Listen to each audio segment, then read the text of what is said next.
Bonjour à tous, j'espère que vous allez bien. Aujourd'hui on se retrouve pour une toute nouvelle vidéo. On va refaire une des vidéos qui a le plus marché sur ma chaîne, qui consiste à revenir sur une période du Barça et à donner les 5 enseignements. Alors pour celle-là on reviendra donc sur la période qui s'est déroulée entre les deux trêves internationales de septembre et celle qui est actuellement en cours. Juste avant de commencer la vidéo, comme d'habitude, un grand merci à Gabin Design pour sa miniature. C'est grâce à lui qu'on peut avoir de si belles miniatures sur la chaîne. Je vous mets ses liens TikTok et Insta à l'écran, vous pouvez aller checker. N'hésitez pas aussi à le follow et vous pouvez aussi aller le voir pour quelque chose de perso, il vous fera vraiment un travail de qualité. Un grand merci à lui. Alors pour le premier enseignement, ce sera un joueur, ce sera Casado. Alors j'en avais déjà parlé sur le débrief contre Alaves. Casado sera beaucoup plus qu'un remplaçant sur cette saison. Alors pourquoi? Tout simplement parce que on l'a vu, on a énormément de blessés constamment et que actuellement certes nos blessés reviennent puisque Olmo et Fermín López vont revenir et Gavi aussi après la trêve. Donc ça va nous mettre très bien et d'ailleurs on y reviendra. Mais ça change pas le fait qu'on a toujours beaucoup de blessés et surtout que Casado peut être un énorme remplaçant, un remplaçant qui apporte de la qualité en sortie de banc et ça c'est très important parce que si tu fais rentrer par exemple Sergi Dominguez mais version milieu, bah forcément tu vas pas avoir de la qualité. Tu vas directement faire baisser ton niveau alors qu'avec Casado il va peut-être un peu baisser mais il restera tout à fait honorable et c'est là la différence et c'est là la chose la plus importante. Casado il fait que au final on ne perd pas tant de qualité sur ça. Tu te dis que si tu fais sortir lui ou tu fais sortir lui, ça va pas vraiment se ressentir par l'entrée de Casado et justement il pourra apporter de nouvelles choses. On l'a vu qu'il sait faire plein de choses, il sait presser, il sait gérer le tempo, il sait aussi faire de bonnes passes, il est très bon pour récupérer les ballons, bref il sait vraiment faire plein de choses Casado et ça c'est super important parce que avoir un banc de qualité c'est ce qui est déterminant dans une équipe qui veut aller au bout dans toutes les compétitions et c'est ce dont le Barça a besoin, une personne comme Casado. Donc voilà, Casado ce sera un élément très important de cette saison. Moi j'ai hâte qu'il rejoue encore quelques matchs parce que là ça va commencer à être compliqué pour lui vu que Olmo, Fermín et Gavi vont revenir. Il aura moins de temps de jeu mais son temps de jeu je pense sera quand même assez conséquent vu ce qu'il nous a prouvé sur ce début de saison. Le deuxième enseignement c'est justement que les blessés reviennent et oui, après la trêve internationale on récupère comme je l'ai dit Fermín López, Olmo et Gavi mais c'est pas tout puisque Christensen devrait revenir d'ici 3 semaines, peut-être un mois après la trêve internationale et Araujo s'est dit entre novembre et décembre, ce qui est assez rapide on va le dire puisque ça va s'enchaîner vraiment très vite et donc au final on récupère vraiment pas mal de blessés en peu de temps et surtout des blessés importants, pas des blessés comme Ferran Torres. D'ailleurs Ferran Torres on parle de 2 mois, ça sera 2 mois de tranquillité sans lui, c'est vraiment parfait. Alors bien évidemment on va pas récupérer Ter Stegen ou Bernal qui sont blessés toute la saison mais ça fait que là actuellement au lieu d'avoir 8-9 blessés, on en aura déjà 4 de moins avec Frenkie de Jong, avec Gavi, avec Fermín et avec Olmo qui sont des membres ultra importants du 11. Certains sont titulaires comme Frenkie de Jong et Olmo et d'autres le sont normalement ou l'été à une période donnée. En tout cas Gavi l'était avant de se blesser. Fermín López il était pas forcément titulaire mais en tout cas il était ultra important dans l'équipe. Il était parfois titulaire en tout cas. Fermín López il a fait des Jeux Olympiques de malade mental. Il a porté l'équipe à lui tout seul avec Cubarsí mais également il a fait une saison de fou avec le Barça. Des fois il jouait tout seul carrément. Je me rappelle du match face au Shakhtar, au match aller si je dis pas de bêtises ou le match retour je sais plus. Celui où on gagne 2-1 contre le Shakhtar, il met un doublé. Il joue limite tout seul, c'est lui qui met des frappes. Voilà, le retour des blessés c'est un facteur très important qui fait que justement Flick va pouvoir enfin développer son jeu à 100%. C'est là qu'on va voir ce que vaut Flick avec un effectif quasi complet, avec un effectif quasi parfait parce que à part Christensen et Araujo on va pas se mentir qu'après franchement il peut faire sans, surtout qu'on a recruté Szczęsny au gardien. Szczęsny c'est un bon gardien, il devrait largement faire l'affaire. Je pense que Flick avec ça il a un effectif plus que bien, plus que très bien même et qu'il va pouvoir s'en sortir et on va pouvoir enfin voir ce qu'il sait faire avec un effectif complet. Donc le retour des blessés à la fin de la trêve internationale c'est un élément, peut-être l'élément le plus important sur cette vidéo et peut-être sur la saison aussi, on verra bien. Le troisième enseignement de la vidéo c'est les nouveaux éléments de jeu du Barça. Alors comme ça vous allez me dire mais qu'est-ce qu'il me raconte, ça veut rien dire. Vous inquiétez pas, je vais vous expliquer. Quand je veux parler de nouveaux éléments je veux dire les nouvelles choses qu'a apporté Flick dans ce Barça et moi il y en a 3 trois qui me viennent à l'esprit, en tout cas pour moi les trois principales, c'est le pressing, les contre-attaques et le piège du hors-jeu. On va revenir un par un sur chacun des éléments et on va commencer par le pressing. Le pressing, ce n'est pas forcément un nouvel élément parce qu'on l'a déjà toujours eu. Si tu sais pas presser, tu joues pas au football, tu joues à un autre jeu, je sais pas à quoi tu joues, mais tu joues pas au football. Donc forcément, on avait toujours un pressing. Mais ce que je veux dire, c'est qu'il est largement modifié et qu'il est largement meilleur également. On l'a vu sur plusieurs matchs. Les matchs qui m'ont fait le plus effet, c'est peut-être Girona et Valladolid, où là c'était vraiment abusé. On récupérait les ballons presque instantanément sur ces matchs. Et ça se voyait direct parce que Girona et Valladolid n'ont pas réussi à sortir de leur camp sur 90 minutes quasiment. J'abuse bien évidemment, mais Valladolid déjà j'abuse à peine franchement. Mais Girona, qui est une grosse équipe de Liga, qui est une bonne équipe de Liga, je sais pas combien ils sont, je crois que leur début de saison a été un peu plus difficile cette année, mais en tout cas ça reste quand même une bonne équipe de Liga, et leur mettre ce qu'on leur a mis sur quasiment 90 minutes, c'était violent parce qu'en fait le pressing de Flick est assez impressionnant dans le sens où soit on récupère le ballon directement parce qu'on perd le ballon et qu'il y a un autre joueur qui arrive directement pour les prendre, ou alors ce qu'on peut faire aussi c'est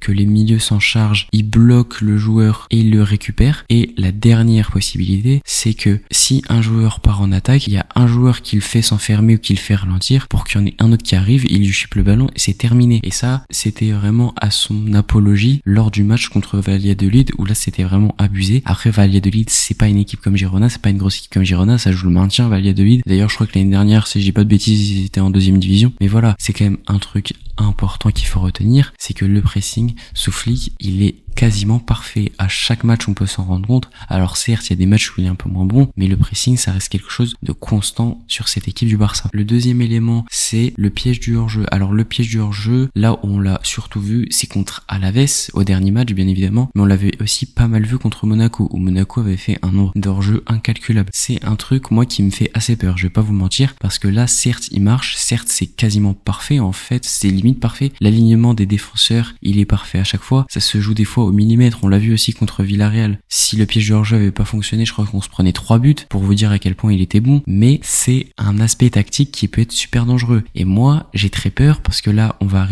jouer quand même des grosses équipes qui arrivent. Dès la fin de la trêve internationale, en 3 matchs, on joue le Real et on joue le Bayern, qui est la semaine peut-être la plus importante de notre saison. Si le piège du hors-jeu ne marche pas contre eux, ça va être très problématique parce que entre Coman, entre Olise, entre Vinicius, entre Mbappé, si le piège du hors-jeu marche pas, on ne les rattrapera jamais. C'est pas avec Inigo Martinez qu'on va rattraper des Mbappé et tout. Ça, c'est finito. Donc, si le piège du hors-jeu ne marche pas, c'est mort. Et ça, c'est un point très important. Certes, le piège du hors-jeu est quasiment parfait sous Flick et on l'utilise un nombre incalculable de fois. On a mis 11 fois hors-jeu à Alaves sur le dernier match. C'est monstrueux. Sur les équipes de Liga, la deuxième équipe de Liga à avoir fait le plus de hors-jeu, c'est Osasuna. Je crois qu'ils étaient à 24. Le Barça en est à 61. Vous vous rendez compte un peu, c'est quasiment le double. Je sais pas si on se rend compte de la dinguerie que c'est, mais encore une fois c'est à double tranchant et surtout c'est vraiment chiant parce que quand tu te dis t'as pris un but et qu'au final c'est annulé, à un moment ça te pèse sur le cœur, tu te dis je vais péter mon crâne quoi. Donc voilà, c'est un élément important du jeu de Flick qui est pour l'instant appliqué à la lettre, mais attention parce que s'il y a un défaut, on va le prendre direct. Et d'ailleurs il y a eu un défaut contre Monaco et on avait pris un but sur ça d'ailleurs de Ileni Kena qui nous avait déjà mis un but l'année dernière en Ligue des Champions avec Antwerp. Et du coup pour le dernier élément, c'est les contre-attaques. Encore une fois, je vais me baser sur le match contre Alaves parce que c'est le seul qui me vient en tête. Pour le coup, j'en ai pas d'autres en tête, mais il y en a plein d'autres. En fait, quasiment tous les matchs, on a fait des contres parfaits. Et ce qui est assez surprenant, c'est qu'on n'a pas non plus des joueurs très rapides. Hormis Rafinha qui va assez vite, Lamine Yamal n'est pas un joueur rapide. Lamine Yamal est un joueur technique mais pas rapide. Et Lewandowski à 35 ans, il avance sur une chaise roulante. J'abuse à peine. C'est pas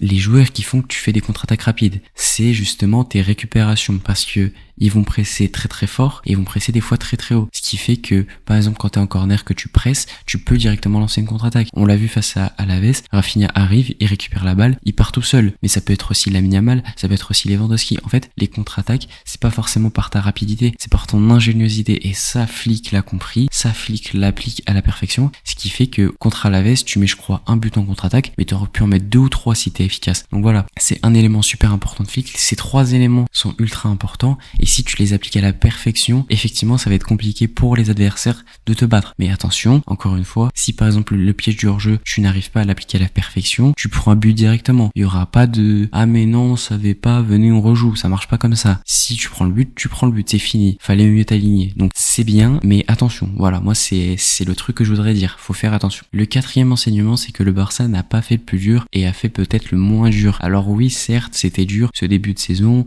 on avait des énormes adversaires, on a eu Bilbao, on a eu Girona à l'extérieur, on a eu Villarreal à l'extérieur, on a eu Getafe, ces terroristes, on a eu vraiment beaucoup d'adversaires, compliqués certes, mais moi ce que je veux dire, c'est que le Barça n'a pas fait le plus dur, parce que je vais vous citer un peu les matchs qu'on aura sur ce retour de trêve internationale. On va commencer par Séville, qui est toujours une équipe compliquée à jouer, même si ces dernières années ils vont de moins en moins bien. Après, on enchaîne avec un joli petit Bayern, qui est actuellement notre bête noire depuis maintenant des années. Même sous la MSN, ils avaient perdu sur le match retour 3-2. Heureusement qu'on les joue à domicile. Et on enchaîne bien évidemment avec le Classico, parce que faut pas déconner. Et après, on enchaîne encore une nouvelle fois avec le derby catalan. Le derby catalan, chaque année, c'est la même merde. L'Espagnol contre le Real, ils ouvrent leurs fesses, c'est l'Espagnol. Mais contre nous, vous inquiétez pas, qui jouent leur vie. Et après, t'as quand même des matchs compliqués. Moi, j'ai vu des dingueries, hein. Après, tu continues, tu vas jouer contre l'Étoile Rouge de Belgrade. Faut absolument pas prendre cette équipe à la légère, surtout quand sont à domicile. Là, ça va être beaucoup plus compliqué. Et après, t'enchaînes avec la Real Sociedad à la Sociedad et le Celta Vigo au Celta Vigo. On sait très bien que ce sont deux terrains ultra compliqués. Donc, le retour de trêve internationale, c'est peut-être le moment décisif de ta saison, le moment qui compte le plus sur cette saison. Parce que si tu vas battre le Real, que tu vas battre le Bayern, que tu vas battre l'Espagnol, que tu vas battre après les deux équipes et les Séville, là, t'es Gucci de fou. Déjà, tu prends forcément minimum 6 points d'avance sur le Real. T'as battu ta bête noire. Tu te replaces très très bien en Ligue des Champions, parce que si t'as gagné aussi contre l'Étoile Rouge de Belgrade, ça te fait 9 points sur 12 points possibles.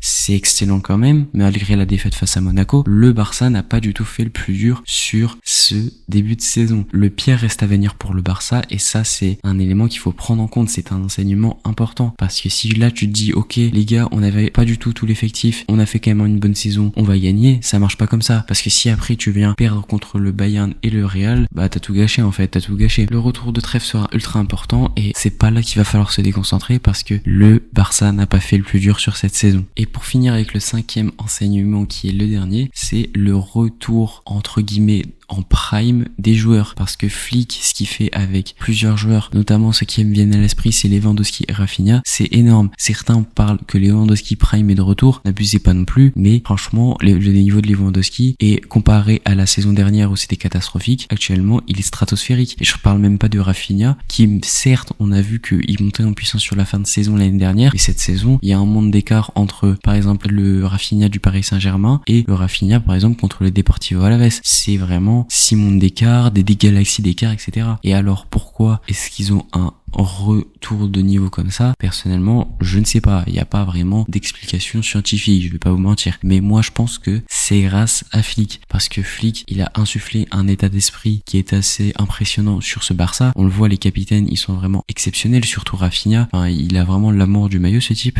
Donc voilà, ça fait plaisir à voir. Ça fait plaisir de voir que tous les joueurs, sauf Ferran Torres, ont une progression. Et tu le vois directement, parce que Lewandowski, qui est quasiment 100% efficace contre Alavés, bah forcément, ça va jouer. Rafinha, qui fait tout sur un match, bah ça va jouer. Et après, ils sont pas seuls. C'est ça en fait la différence, c'est que ils sont pas seuls, parce qu'ils sont accompagnés d'autres joueurs qui sont bons, ils sont accompagnés de Casado qui sont bons. Pedri aussi, on en a pas parlé, mais Pedri la saison dernière, elle est catastrophique. Certains parlaient même de le vendre, et même moi franchement j'y pensais. Et quand tu vois ça, tu te dis bah non, en fait ça y est, il est de retour. Pedri, il a aussi un nouveau souffle. Koubarsi est toujours aussi fort. Inigo Martinez aussi a un nouveau souffle. Koundé, il est à son meilleur niveau de tous les temps. Il est actuellement à son prime pour moi. Et à gauche, c'est peut-être le seul défaut, c'est Baldé. Baldé est un peu moins bon, on le voit directement. Pourtant, Baldé est quelqu'un qui devrait largement rentrer dans les tactiques de Flick, parce que c'est un peu le genre de Alphonso Davies qui avait explosé sous Flick. C'est un peu bizarre de voir Baldé qui flop entre guillemets, mais moi je suis confiant, je pense qu'il va augmenter le niveau. Peut-être qu'on a trop d'attentes avec lui, mais moi je pense pas qu'on ait trop d'attentes, mais c'est pas impossible non plus. On voit que les joueurs, ils ont entre guillemets un nouveau prime, ils sont de retour à leur meilleur niveau, et ça c'est important de voir que chacun progresse, hormis Ferran Torres comme d'habitude. Ça c'était le 5e enseignement. Voilà, c'est la fin de la vidéo, j'espère qu'elle vous aura plu. N'hésitez pas à dire ce que vous en avez pensé en commentaire. En attendant, n'hésitez pas à me follow sur tous les réseaux, que ce soit TikTok, Insta ou même Twitter.